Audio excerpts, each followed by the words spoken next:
राधे राधे, जय श्री कृष्ण सभी भगवत भक्तों को। मित्रों, मैं Braj art and culture foundation से जुड़ा हुआ हूँ, क्योंकि ये फाउंडेशन ब्रज के वास्तविक स्वरूप की बहुत चिंता कर रहा है। इस फाउंडेशन ने ब्रज के वास्तविक स्वरूप को उजागर करने का संकल्प लिया है और उसको संरक्षित करने का संकल्प लिया है। जो ब्रज की कलाएँ हैं, संस्कृति है, उसको बचाना है और उसकी सुरक्षा रक्षा करनी है और बताना है। जैसा कि मित्रों, आप ब्रज में आते हो, देखते हो, तो ब्रज में भगवान श्री कृष्ण की लीला स्थली, कितनी सुंदर सुंदर लीला स्थली थी, जिनका मैं वर्णन कर रहा हूँ आपको। उन लीला स्थलियों की बड़ी दुर्दशा है, इसलिए उनके बारे में सोच रहा है। और भगवान श्री कृष्ण के उस समय पर कितनी सरोवर थी, कितनी झीलें थी, कितने कुंड थे, कितने वन थे, कितने उपवन थे, कितने अधिवन थे, कितने मोक्ष वन थे, कितने कामना वन थे, कितने सिद्ध वन थे। इस प्रकार से जितने वन थे, उन सारे वनों को उजागर करना और मिनिमम भाई जो व्यक्ति आता है उसको उसके दर्शन कराना, उससे उसका लाभ, उसे लाभ मिल सके, क्योंकि ये ब्रज साधारण नहीं है। ब्रज भगवान श्री कृष्ण का स्वरूप है। यमुना तो श्री कृष्ण है यहाँ, गाय तो श्री कृष्ण है यहाँ, और जो जितनी भी वृक्ष हैं वो सालिग्राम की तरह गंदगी नदी है। डायरेक्ट वो भगवान की सेवा में ये वृक्ष है। जितने भी पक्षी हैं वो भी भगवान की सेवा में ही लगे हुए हैं। तो यहाँ जो भी निवास करते हैं, ठीक है, उनका भी लक्ष्य अधिकतर उनका लक्ष्य यही होता है, भगवान की सेवा करना। भक्ति रस में बहुत पहले कभी इस बात को कह चुके हैं, घर घर तुलसी ठाकुर सेवा, दर्शन गोविंद जी को, आलीरी मोह लागे वृंदावन दी को। तो बात यह है मित्रों कि हमें इस धरोहर को जितना हम बचाने की कोशिश कर सकते हैं, हम कर रहे हैं। पिछले एपिसोड में आपने सुना किस प्रकार से गोकुल में और मैया जो है उखल बंधन का, जो भगवान को उखल से बांधना चाहती हैं, तो वहाँ पर पूरे गोकुल की रस्सियाँ लग जाती, लेकिन ठाकुर जी बंध नहीं रहे हैं। तब श्री जी जो है अपने जूड़े से उस रस्सी को खोल के देती हैं और उससे कहती हैं कि ललिता तू इसको लेकर के जा और मैया यशोदा को देना, उससे बंध जाएंगे ये। क्योंकि किशोरी जी स्वयं ही कृष्ण की आत्मा है। और वैसे भी मित्रों, आप सुना करते हो भगवान आत्मा राम है। ब्रह्म जो है आत्मा राम है, अपनी ही आत्मा में रमण करने से उनका नाम बनता है आत्मा राम। जब ब्रह्म को अपनी ही आत्मा में रमण करना होता है तो उस समय पर वो आत्मा स्वरूप से प्रकट हो जाता है। जैसे कि श्री जी भगवान की आत्मा है, ब्रह्म श्री कृष्ण की श्री जी आत्मा है, स्वयं कृष्ण ही श्री जी हैं, अलग कुछ नहीं है यहाँ। तो मित्रों, पिछले भाग में आपने सुना कि उखल बंधन के समय भगवान को माता बांधना चाहती है, ठाकुर कैसे बंध सकते हैं। श्री जी कहती हैं, ललिते तुम गोकुल का लाइव टेलीकास्ट करो, और ललिता गोकुल का लाइव टेलीकास्ट करती है श्री जी के सामने। श्री जी फिर अपने जूड़े से उस रस्सी को खोलती हैं और उसको दे देती, बोले इसे ले जाओ, मैया से कहना ये प्रेम रस्सी है, राधा ने भेजी है।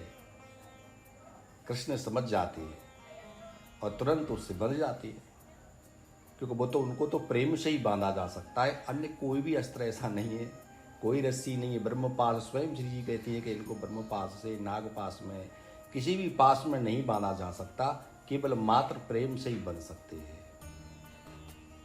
और भगवान हर पल हर क्षण इस बात को कहते हैं, अजी मैं तो प्रेम के मोल बिकाऊं, अजी मैं तो प्रेम के मोल बिकाऊं, और माया के हाथ न आऊं।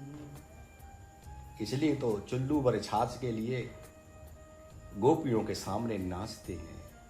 भगवान प्रेम के इतने वशीभूत हो जाते हैं कि गोपियां जगाती हैं तब जगते हैं, गोपियां जब सुलाती हैं तब सोते हैं, गोपियां जब खिलाती हैं तब खाते हैं। पूरी तरह से भगवान को गोपियां अपने वश में कर लेती हैं। केवल एक ही मंत्र है, प्रेम। मित्रों, प्रेम ही उनको प्रिय है। जब श्री किशोरी जी नौका विहार करके और बरसाने की ओर चलने लगी,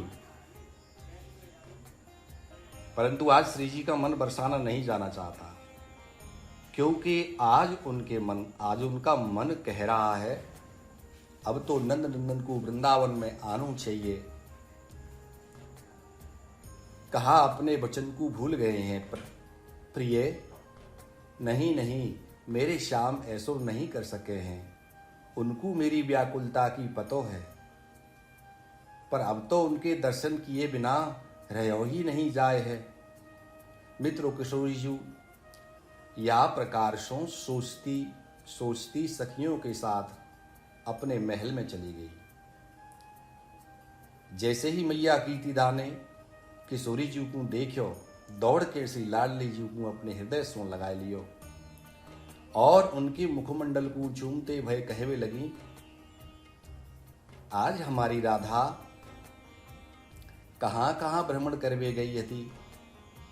आज श्री जी मैया सो अनमने मन सो बोली, मैया कहूँ ना गई, मैया बस मैं वृंदावन में ही नौका विहार करके आ रही होती और कहूँ नाए गई, और मैंने कछु नाए कियो। मैया सो या प्रकार कह के मैया मोकू नींद आ रही है। इतनो कह के श्री जी मैया की गोद सो उतर के सीधे अपने कक्ष में चली गई। मैया कीर्तिदाहु श्री जी के पीछे पीछे उनके कक्ष में गई। मैया विचार करेंगे, आज मेरी राधा को कहाँ है गयो है, आज तक तो ऐसी बात कबहू ना करी। लगे है काऊ ने कछु कह दी है, काऊ ने कछु मेरी लाडली सो कहो है, या ही सो उदास है। मैया ये सोचते सोचते श्री जी के पीछे पीछे उनके कक्ष में चली गई। वहां उन्होंने श्री जी को नेत्र बंद किए भय देखो। जब श्री जी को नेत्र बंद किए भय देखो तो मैया कीर्तिदा लौट के रसोई कक्ष में चली गई। मित्रों, जब मैया कीर्तिदा चली गई तब किशोरी जी बैठ के प्यारे श्याम सुंदर को चिंतन करवे लगी, श्री कृष्ण को याद करवे लगी। वे अनमने मनसों ही तनिक सो भोजन करियो करके मैया कीर्तिदा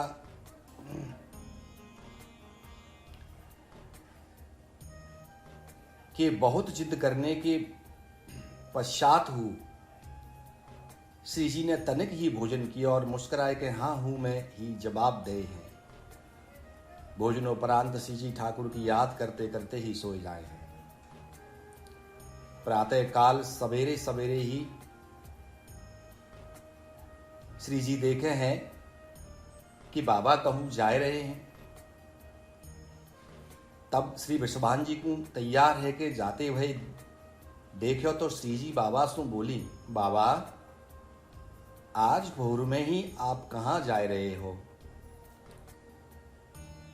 विश्वान जी बोले, राधा लाडली मोकू ब्रजपति नंद राय जी ने गोकुल में बुलायो है। गोकुल में बेटी व कंस ने बड़ो ही उत्पात मचाए रखियो है। कंस के उत्पात सो सभी गोकुलवासी दुखी हैं। अब उनको गोकुल में रहना बहुत ही मुश्किल है रहो है। याही सो मैं गोकुल जा रहो हूँ। और हे राधे, है सके तो मैं ब्रजपति नंद को समझाए के संध्या तक आ जाऊं, नाए तो मैं सकारे उन सबको लेके ही आऊंगो। इतनो कहकर मित्रों वृषभान जी श्री जी के माथे को चूमते हुए बोले, बेटी लाडली राधा, जब तक मैं लौट के नहीं आऊं तब तक तू बरसाने को ध्यान रखियो।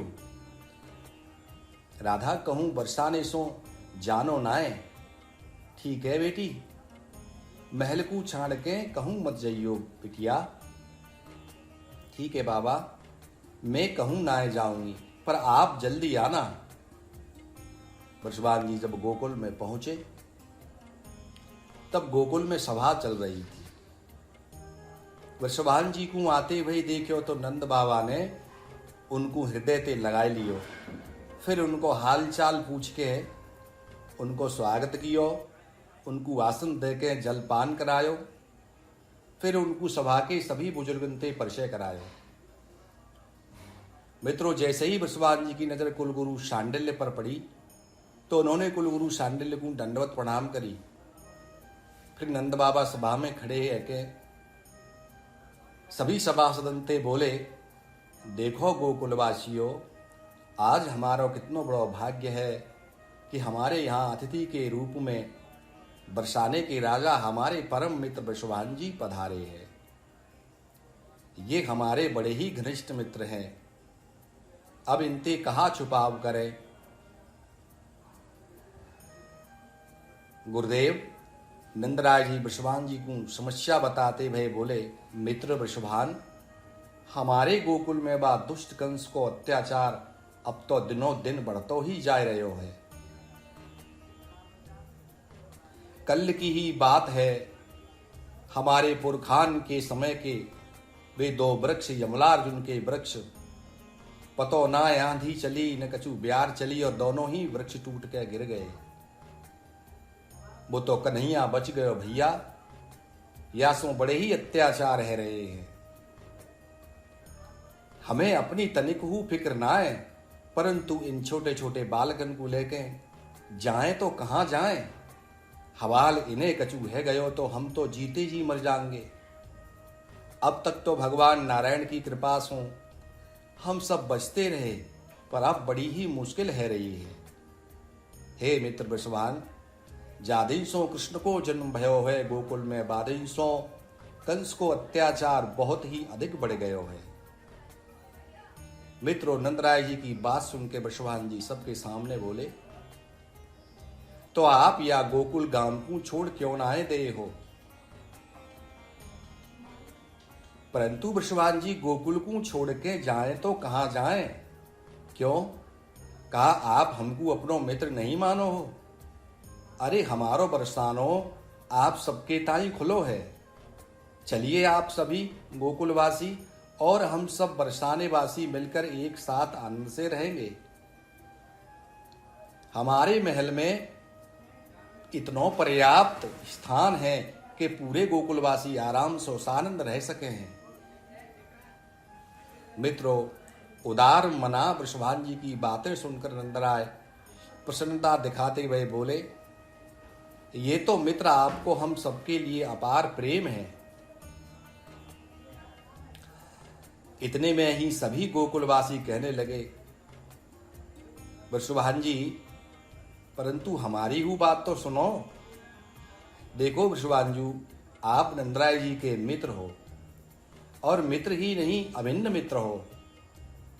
ये बात हम सभी गोकुलवासियों के गौरव की बात है, पर हम चाहते हैं कि हम सभी वृंदावन में रहें और वृंदावन आपके क्षेत्र में आवे है। बस यही बात के लिए आपको हमने गोकुल में बुलवायो हतो। यदि आपकी इच्छा होए तो कहा हमें वृंदावन में रहने की आज्ञा दे सको हो। वृषभान जी बोले, परंतु आप सब वन में क्यों रहोगे। अरे जब बरसाने में इतने बड़े बड़े महल हैं, फिर भला आप वृंदावन में क्यों रहोगे। देखो, जब तक वृंदावन में आपके सुंदर सुंदर भवन नहीं बन जाते, तब तक तो आप बरसाने में रह सको हो। गोकुलवासी बोले, नहीं नहीं वृषभान जी, आप तो हमें बस वृंदावन में रहने की आज्ञा दे दीजिए। आज्ञा दे दीजिए, हमारे ताई यही बहुत है। और वैसे हूँ हम तो वन में रहने के आदि हैं, और फिर वृंदावन रहते रहते धीरे धीरे अपने लिए महल भवन हु बनाए लेंगे। यासों हे वृषभान जी, आप आवास की चिंता मत करो। अरे आवास के ताई हम सबके पास सकट, बैलगाड़ी, गाढ़ा आदि सब है। हम तो उन्हीं बैलगाड़ियों को घर की तरह सजाकर रह लेंगे। मित्रों, सभी गोकुलवासियों की बातें नंद बाबा ने वृषभान जी को बताई तो वृषभान जी दुखी होकर कहने लगे, नंदराय जी, मुझे ये अच्छा नहीं लग रहा है कि वृंदावन के पास ही तो बरसाना है, फिर गोकुलवासी ऐसे रहेंगे। अरे जब हमारे पास रहने की व्यवस्था है फिर वन में रहने की क्या जरूरत है। मित्रों, वृषभान जी की बात सुनकर नंद बाबा हाथ जोड़कर बोले, देखो मित्र, आप चिंता मत करो, बस आप तो वृंदावन में रहने की आज्ञा दे दो। नंद बाबा को हाथ जोड़े भय देखो। तब वृषभान जी ने उनको हाथ पकड़ लियो और कहवे लगे, नहीं बृजपति, ये क्या कर रहे हैं आप, ऐसा ना करें मित्र। वृषभान जी ने नंद बाबा को हृदय से लगा लिया। जैसे ही दोनों मित्र एक दूसरे के गले मिले, सभी ब्रजवासी प्रसन्न होकर नाचते हुए और अपनी अपनी तैयारी करने लगे। सभा में घोषणा है गई कि चलो वृंदावन की ओर वही रहना है। मित्रों, वृषभान जी नंद बाबा से कहने लगे, अरे मित्र, हम भी साथ ही चलेंगे। वृंदावन में जब तक सभी लोगों को व्यवस्थित करने के बाद ही हम बरसाना जाएंगे। वृषभान जी की बात सुनकर सभी गोकुलवासियों को बड़ी प्रसन्नता हुई।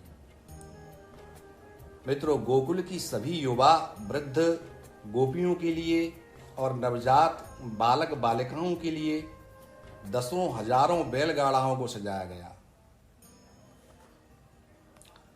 तो सभी गोप बालक बालिकाओं के लिए दूध दही घी और अन्य सामान के लिए लाखों बैलगाड़ियों को सजाया गया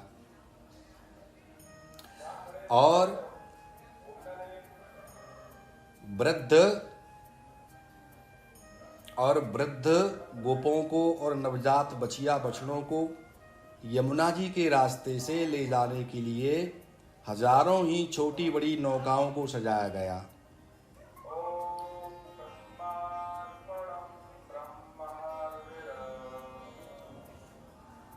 सभी गायों को, बैलों और नंदियों को, ग्वाल वालों को यमुना में नौकाओं के पीछे लगा दिया।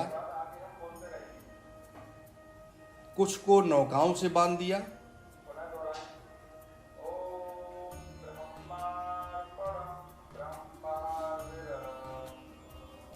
और जाने की पूरी तैयारी होने के बाद वृषभान जी ने नंद बाबा से कहा, मित्र, यदि हम गाड़ियों से गाढ़ाओं से मथुरा होकर चलेंगे तो शीघ्रता से वृंदावन पहुंच जाएंगे। मित्रों, सभी गोकुलवासी गोकुल से वृंदावन के लिए चल दिए। कुछ दूर चलने पर ठाकुर जी मैया यशोदा से बोले, मैया, ओ मैया, लाला मैया मैया कर रहे हैं और मैया यशोदा गाड़ी में बैठी रोहिणी जी के और अन्य ब्रजगोपीन ते बतरावे में मगन है। जब मैया ने लाला की नाय सुनी तब ठाकुर जी ने मैया के गले में दोनों बाहें डाल दी और मैया को जोरते हिलाते हुए बोले, मैया मैया सुनना। तब मैया बोली, हाँ हाँ लाला, सुन रही हूं, बोलना। मैया, हम कहाँ जा रहे हैं? कन्हैया, लाला, हम वृंदावन जा रहे हैं। पर मैया, वृंदावन में हम क्यों जा रहे हैं? कन्हैया, अब हम वृंदावन में ही रहेंगे। मैया यशोदा की बात सुन के ठाकुर जी ने मैया को तो छोड़ दियो, पर अब उन्होंने बलराम दाऊ को पकड़ लियो। दाऊ दाऊ बताओ ना वृंदावन कैसो है। कहा वृंदावन में यमुना जी हूँ मिलेंगी।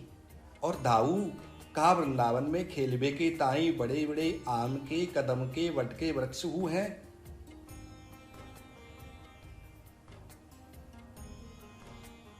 और दाऊ एक बात और है, वृंदावन ते बरसानो कितनी दूर है बताओ न दाऊ। ठाकुर जी की बातन को सुन के बलराम जी झल्ला कर बोले, कान्हा मैं कहा तोए छोड़े कबहू वृंदावन गयो हूं जो मुकू तेरी सब बातन को मालूम होगी। चुप है के बैठ जा, आगे देख आगे कंस की राजधानी मथुरा आवे बारी है। कहूं कंस को पतो चल गयो तो मारे मारे फिरेंगे, ब्रजवासी को मरवाए देगो, समझो कछु। ठाकुर जी ने तन भयभीत हैवे को नाटक कियो और बोले, ठीक है दाऊ। मित्रों, जैसे ही गोकुलवासियों के गाड़ी गाढ़ा मथुरा के निकट पहुंचे, बृषभान जी बोले, मित्र नंदराय सभी गढ़वारेन ते कहो यहां ते गाढ़ी गाढ़ान की चाल को तेज करें, क्योंकि कंस के सैनिकों की नजर में नहीं आनो है, शीघ्रताते निकलनो है। बृषभान जी की बात सुन के बाबा नंद ने सवरे गढ़वारेन पे सवरे नौकावारेन पे संदेश और भिजवाए दियो कि भैया यहाँ ते नौकाओं को गाड़ी गाढ़ान को तेज चलानो है, भगानो है, कंस की नजर में नहीं आनो है। परंतु कंस के सैनिकों के भयते सभी ग्वाले नौकाओं को, गाड़ियों को, गाढ़ाओं को भगाते हुए ले जाने लगे। जैसे ही मथुरा के नीचे पहुंचे, दुष्ट कंस के सैनिकों ने देख लिया और कंस को खबर भिजवा दी कि सभी गोकुलवासी गाड़ी गाढ़ा और नौकाओं को लेकर 12 लाख गाय बछड़ों के साथ कहीं जा रहे हैं। मित्रों, कंस को खबर मिलते ही हजारों सैनिकों को लेकर कंस स्वयं आया और जोर जोर से चिल्लाकर कहने लगा, कहां भाग के जा रहे हो? अरे सैनिकों पकड़ लो सबको, कोई भागने ना पाए, सबको मार डालो और यमुना में फेंक दो। कंस का हुक्म सुनते ही कंस के हजारों सैनिक नंगी तलवारें लेकर नौकाओं की ओर दौड़ पड़े। तो हजारों सैनिकों ने गाड़ियों की और गाढ़ाओं की ओर दौड़ पड़े। मित्रों, सभी गोकुलवासी भय के मारे चिल्लाने लगे, हे नारायण हमारी रक्षा करो, हे हरि, हे तारणहार हमारी रक्षा करो। मित्रों, उसी समय अचानक न जाने कहां से लाखों हाउ भेड़िए प्रकट हुए और वे कंस के राक्षस सैनिकों के ऊपर टूट पड़े, उनको चीर फाड़ कर खा गए। कंस को भी नहीं पता चला कि ये एक साथ कहां से आए, इतने भेड़िए एक साथ कहां से आए। सैनिकों को चीर फाड़ कर खाते हुए देखकर कंस दुम दबाकर वहां से भाग गया। ब्रजपति नंद बाबा हाथ जोड़कर ऊपर को देखते हुए कहने लगे, हे नारायण, एक बार और आपने हमारी रक्षा की है। हे श्री हरि, हे भगवान, हम शीघ्र ही वृंदावन पहुंचकर 1000 ब्राह्मणों को गोदान करेंगे और यज्ञ कराएंगे। मित्रों, उधर मैया यशोदा की गोदी में मैया के आंचल से छिपे हुए कन्हैया डरते हुए धीरे से बोले, मैया, ओ मैया, गए क्या वो लोग? मैया बोली, हाँ कन्हैया, अरे लाला वे तो सब चले गए, पर तू अभी छिप्यो रहे बेटा, कहीं फिरते आए गए तो। मित्रों, उसी समय वृंदावन को नजदीक देखकर बृषभान जी खड़े होकर सबते कहवे लगे, देखो गोकुलवासियों, अब डरवे की कोई बात ना है। ये हमारो ही क्षेत्र है। देखो वो जो दिख रहे हो है ना, दूर वो वर्षानो है, और ये सामने दिखाई दे रहे हो है, ये वृंदावन है। तो अब आप प्रसन्न है जाओ। वृषभान जी की बात सुनकर सभी गोकुलवासी प्रसन्नता में झूमने लगे। जैसे ही गोकुलवासियों का हु हल्ला सुनियो, ठाकुर जी पे नहीं रुक्यो गयो। ठाकुर जी प्रसन्न है कि मैया की गोदी में एक अचानक खड़े है गए, और वृंदावन की शोभा को देखते हुए कहने लगे, मैया मैया वो देख, देख ना मैया, मोर नाच रहे हो है, मोर नाच रहे हो, देख ना। कहाँ नाच रहे हो लाला? ठाकुर जी उंगली दिखाते हुए बोले, वो उधर दूर देख मैया, दिखाई दियो ना मैया। मैया यशोदा अपने कनुआ के कपोलों को चूमती वही प्रसन्न है, क्या बोली, हाँ कन्हैया, लाला कितना सुंदर है, दिख रहे हो है। ठाकुर जी बोले, पर मैया बाकी संग में जो है वो कौन है मैया? मैया यशोदा बोली, अरे कन्हैया, वो मोरनी है लाला। अच्छो मैया, वो मोरनी है। हाँ कनुआ, वो मोरनी है। पर मैया एक बात तो बता। मैया बोली, हाँ। मैया की बात सुनकर ठाकुर जी सोचने लगे। जब कछु नाए सूझी तो झट्टे फिर बोले, मैया जी मोरनी कौन होए है? अपने छोटे से कनुआ की बातन को सुन के मैया यशोदा कछु शर्माती और कछु हंसती हुई बोली, कन्हैया, लाला मोरनी मोर की बहू होए है, तू नाय जाने? ठाकुर जी बोले, नाय मैया, मोकू दाऊ ने कबहू बतायो ही नाय कि मोरनी मोर की बहू होए है। पास ही बैठे दाऊ झट्टे बोल उठे, कन्हैया, तेने कबहू मोते पूछी ही ना है तो मैं कैसे बता तो?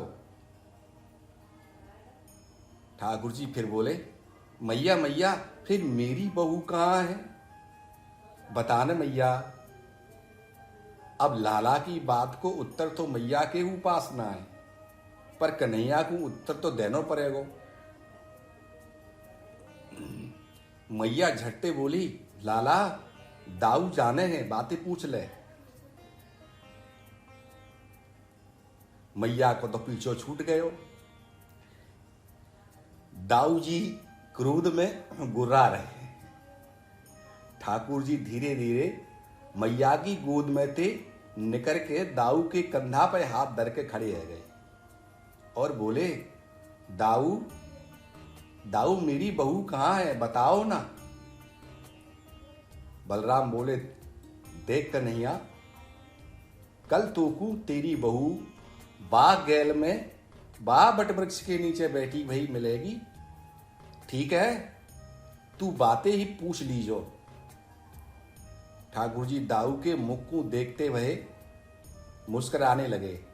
अच्छो दाऊ, मेरी बहू बा बट वृक्ष के नीचे मिलेगी? हाँ कन्हैया, बा बट वृक्ष के नीचे मिलेगी। पर दाऊ, बा को नाम का होएगो? दाऊ जी बोले, अब मोए का पतो कन्हैया, तू कल मिलेगो बातें तब तू ही पूछ लीजो।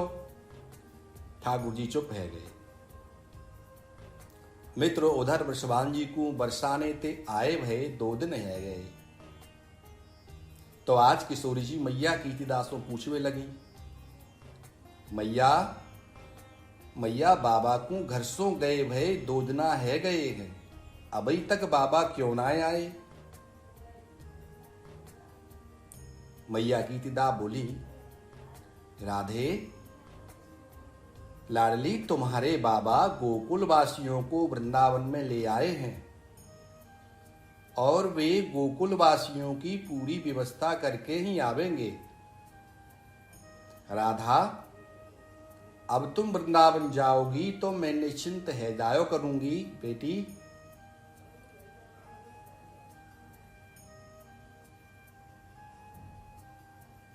किशोरी जी बोली, पर मैया क्यों, आप निश्चिंत क्यों है जाओगी? मैया कहा, आप वृंदावन में खेलवे के ताई मैं हर दिन जा सकूंगी ना। मैया कीर्ति बोली, हाँ राधा, अब वृंदावन में सब अपने ही हैं, याते अब तुम हर दिन खेलवे वृंदावन में जा सको हो, अब वृंदावन में कोई डर ना है। किशोरी जी बोली, मैया गोकुल ते कौन कौन आयो है? लाली, तुम्हारे बाबा के परम मित्र के साथ सभी आए हैं। मैया कीर्तिदा मुस्कुराते हुए बोली, अरे हाँ राधा, अब तुम कृष्ण के साथ खेलना, तुम दोनों बहुत ही अच्छे लगोगे। मैया की बात सुन के श्री जी शर्मा गई, कछु ना बोली, चुपचाप वहां चली गई। लेकिन ललिता जी जोरते बोली, श्री जी पर बच के रहना, कृष्ण चोर है, आप मत खेलना उनके साथ, कहीं आपकी मुद्री हार चुराए लई तो। किशोरी जी मुस्कुराते हुए ललिता जी को डांटते हुए बोली, हट पगली,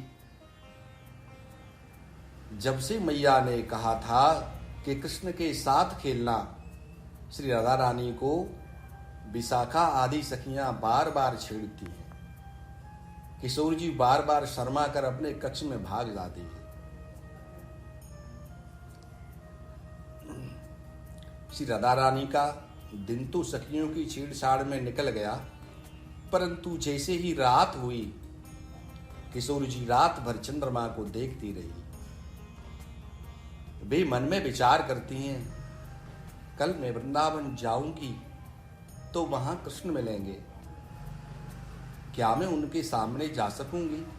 नहीं नहीं, मैं तो बस उनको एक झलक देख लूं, बस इतना ही बहुत है।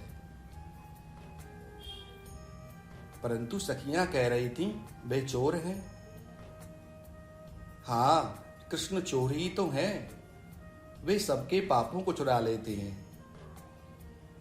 परंतु मेरे तो मन को ही चुरा लिया है। नहीं नहीं, श्याम सुंदर मेरे लिए ही तो वृंदावन में आए हैं, मेरे कारण ही तो उन्होंने भूतल पर आना स्वीकार किया है। किशोरी जी सारी रात बस श्री कृष्ण का ही चिंतन करती रही, उनको पता ही नहीं चला कब भोर है गई।